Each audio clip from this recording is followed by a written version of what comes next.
Hello everyone, this is Carrie for Redesign with Prima, and today we are going to talk about how to apply glaze to Decor Poly.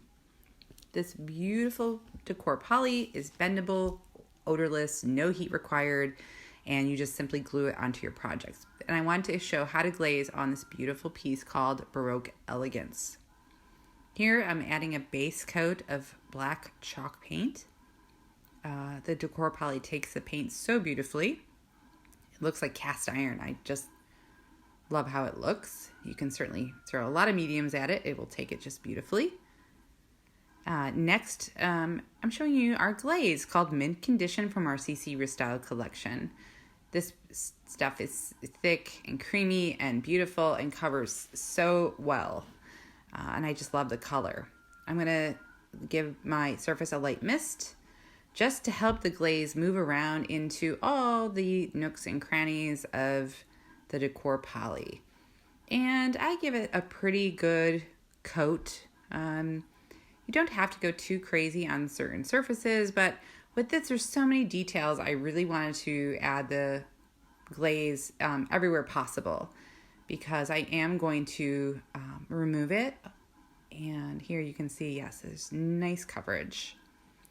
Next, what I'm going to do is take a wet wipe and just lightly go over all the high points of the Decor Poly. So I'm just removing some of that glaze, and the wet wipe actually is really nice. It works well to remove the glaze very easily.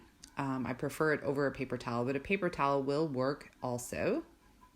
And you can see there how the base color is coming through now. Yes, I love how that looks. It looks aged already. And now I'm going to accentuate some of these details with Decor Wax. This one's called Meteor Showers.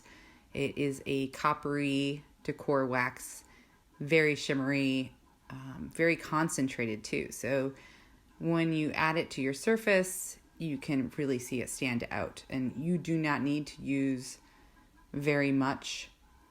A little bit goes a very, very long way. I prefer to use my finger when working with something like this that's very detailed, but you can use a wax brush. I prefer the finger method because the wax brush sometimes will get into the details where I don't really want it to be.